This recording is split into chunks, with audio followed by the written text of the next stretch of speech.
اپنے حملہ سے دشمن کے دل میں رعب ڈال دو، اپنی شجاعت سے ان کے لشکر کو پراگندہ منتشر کر دو۔ زرار جو اس وقت میلے کپڑے پہنے، پرانا امامہ باندھے، ایک لاغر بچڑی پر جو ہوا سے باتیں کرتی تھی سوار تھے، جھپٹے اور اس جوش و خروش سے حملہ کیا کہ دشمن کی صفوں میں کھلبلی ڈال دی، اور چاروں سواروں کو جو قوم میں بہترین مرد شمار ہوتے تھے تیغ کے گھاٹ اتار دیا۔ اس کے بعد پیادوں پر پلٹے اور 6 سورماؤں کو موت کے چنگل میں پھنسا دیا۔ اگر رومی آپ پر تیر کی بارش اور پتھروں کا مینہ نہ برساتے تو کبھی آپ مقابلہ سے نہ پھرتے۔ جس وقت آپ اپنے لشکر میں واپس آئے تو حضرت خالد اور تمام مسلمانوں نے آپ کا شکریہ ادا کیا۔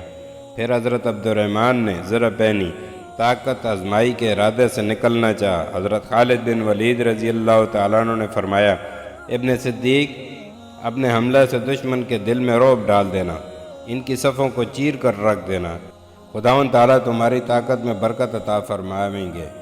آپ نے بھی حضرت زرار بن ازور کی طرح حملہ کیا، دشمنوں کو قتل کیا اور خوب لڑے۔ آپ لوٹے تو بہادر اسلام سیف اللہ حضرت خالد بن ولید نے خود ایک حملہ کیا اور نیزہ بازی کے وہ کرتب دکھلائے، بہادری و شجاعت کے وہ بھرپور ہاتھ مارے کہ رومی ششدر رہے، ریحان رہ گئے۔ قوس نے جس وقت آپ کو دیکھا، آپ کے رنگ و ڈھنگ کو دیکھ سمجھ گیا کہ سپہ سالار افواج اسلامیہ یہی شخص ہے، اور ساتھ ہی یہ بھی معلوم کر لیا میرا ساز و سامان، علامت سرداری اور وہ صلیب جو میرے سر پر لگی ہوئی ہے، انہیں دیکھ کر یہ میرے اوپر حملہ کرنا چاہتا ہے۔ یہ سوچ کر پیچھے ہٹا۔ حضرت خالد رضی اللہ تعالیٰ عنہ نے جس وقت دیکھا کہ ایک سپہ سالار مقابلہ سے پیچھے ہٹنا چاہتا ہے، چاہا کہ حملہ کر دیں، مگر چند رومی سردار آگے بڑھے، آپ کو ڈانٹا اور تیروں کی بوچھاڑ شروع کر دی۔ آپ نے اس کی کچھ پرواہ نہ کی، برابر بڑھتے رہے۔ آپ کا گھوڑا ایک بجلی تھا جو صفوں میں چاروں طرف کوند رہی تھی۔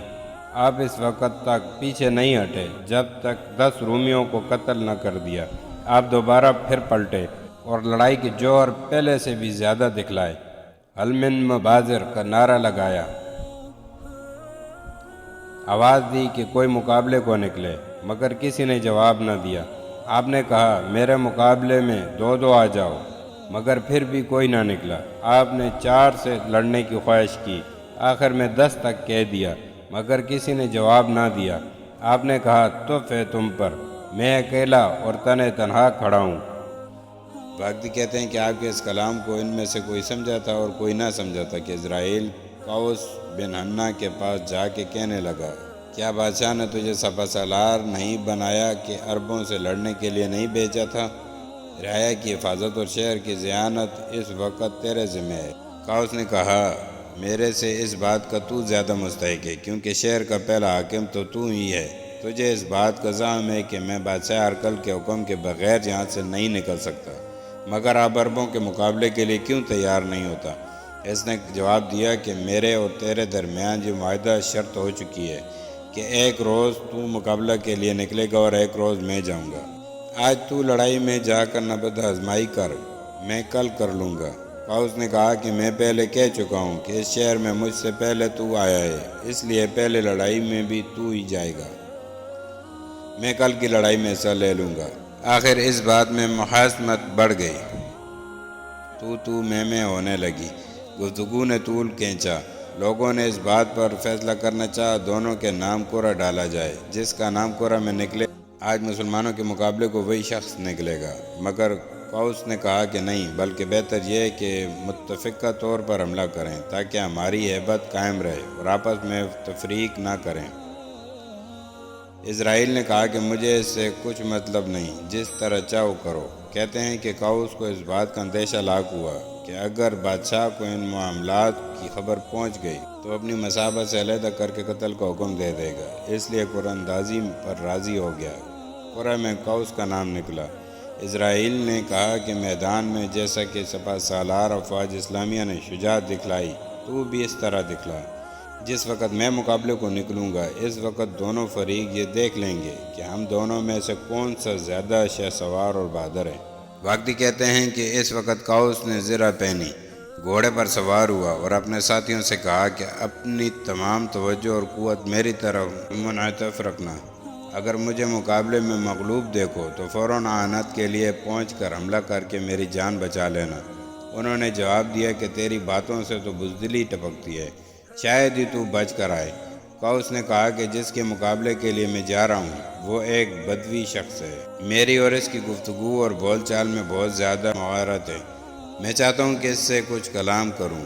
احتیاط کرنا بھی ایک مضبوط زرہ پہن لینا ہے، اس لیے اگر ایک شخص ترجمان کی حیثیت سے میرے ساتھ جائے تو بہت مناسب ہے۔ ایک نصرانی جرجیس نامی جو نہایت عقل مند، بہادر اور فصیح شخص تھا، اس نے وعدہ کیا کہ اس کام کو میں انجام دوں گا۔ اس کے ساتھ ہوا۔ قوس نے راستے میں اس سے مخاطب کر کے کہا کہ حریف عربوں میں نہایت ہی جری اور بہادر سپہ سالار ہے، اگر جنگ میں تو مجھے عاجز اور مغلوب دیکھے تو میری مدد کرنا، میں اس کے صلہ میں تجھے اپنا مصاحب اور وزیر بنا لوں گا، مگر میرا یہ راز کسی پر ظاہر نہ ہو۔ میں لڑائی میں کسی قدر دیر لگا کر مکر و فریب سے واپس چلا آؤں گا۔ کل جس وقت اس کے مقابلے کے لیے عزرائیل نکلے گا تو یقیناً قتل ہوگا، اس کی طرف سے مجھے اس وقت اطمینان کا سانس نصیب ہوگا۔ جرجیس نے کہا کہ میں فن حرب سے بالکل ناواقف ہوں، البتہ بات چیت اور گفتگو سے مدد دے سکتا ہوں۔